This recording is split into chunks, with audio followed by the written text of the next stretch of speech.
It's time now on the programme for a look at today's business news, and Brian Quinn joins me here in the studio. Brian, good morning. Hi, Nadia.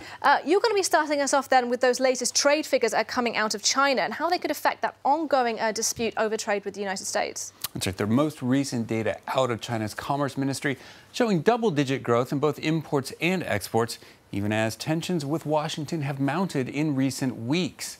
Well, between the U.S. and China, overall trade is up 13.1% for the first half of the year.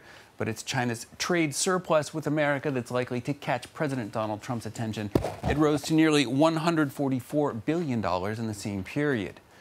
That surplus has been at the heart of Trump's complaints over what he calls Beijing's unfair trade practices that hurt American companies and destroy American jobs. His administration has already imposed tariffs of $34 billion worth of Chinese goods and says it's preparing new tariffs on another $200 billion worth.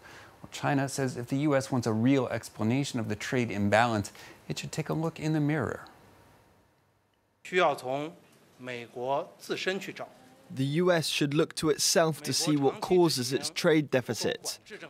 The long-term export control policies implemented by U.S. authorities, low domestic savings rate, export-unfriendly tax system, and the dollar's reserve currency status inevitably cause the U.S. a massive trade deficit.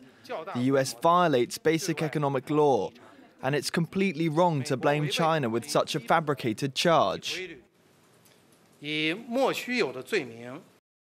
Well, checking in on the markets now, Asian indexes mostly gaining ground as investors show some relief that the U.S.-China trade dispute hasn't yet escalated any further. The Nikkei in Tokyo building on Thursday's gains amid a softening yen. It's up around 1.8% at the close. The Kospi in Seoul making gains with car makers, banks, and tech shares leading the way, closing out at just over 1%. Hong Kong's Hang Seng getting boosted by some consumer goods, just around 0.2% there. It's up. Shanghai Composite, the one outlier, off by 0.25%. European investors sharing in that cautious optimism following Asian shares higher. London's FTSE 100, the CAC 40 here in Paris, Frankfurt DAX, all opening up right around 0.5%. Well, next, Johnson & Johnson has been hit with an enormous court judgment over cancer cases related to its signature talcum powder. The U.S. pharma and consumer goods giant ordered to pay over $4.5 billion by a jury in the U.S. state of Missouri. The judgment comes as Johnson is battling thousands of other cases involving that talcum powder. Rob Sutton-Maddox has the details. It's the sixth largest product defect verdict in U.S. history. American company Johnson & Johnson hit with $4.7 billion in damages. Awarded in a case brought by 22 women, during the 6-week trial, the women argued that this talcum powder caused ovarian cancer. The family's lawyers allege that the American brand knew their powder was contaminated with asbestos in the 1970s and failed to warn consumers. Not true, according to Johnson & Johnson, who are mounting an appeal. Last October, an appeal court overturned an original verdict which had awarded a woman $417 million. The pharmaceutical giant is currently battling some 9,000 legal cases involving its signature talcum powder. Well, to Tunisia now, where the country's tourism industry is seeing a major rebound following years of decline.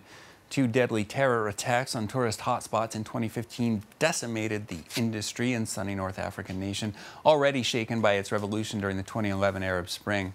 Well, since 2015, authorities have been working to improve the country's security situation, and it appears to be paying off. The first half of 2018 has seen some 3 million visitors, with the number of British holidaymakers more than doubling since last year, 30,000 of them making the trip so far in 2018.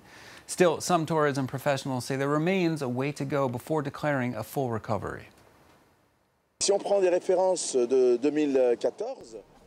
we look at the figures from 2014, we are not yet at the same number of bookings. Sure, there is a recovery, but there is still some way to go.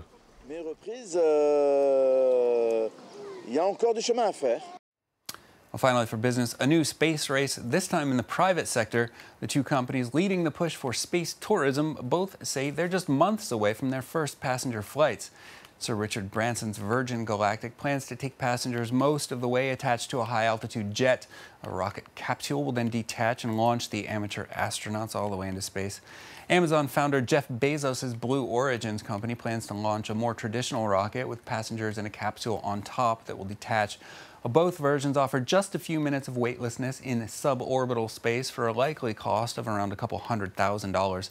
Bezos says that while his company is tantalizingly close to the goal, it will be safety first. This vehicle is going to carry humans. We're going to make it as safe as we can make it. We're going to test it. We're not going to take any shortcuts. So we'll put humans on this vehicle when we're ready and not a second sooner. That's it for business. I'll hand it back to you, Nadia. Thank you very much, Brian. Brian Quinn there with our business update this hour. And let's turn over to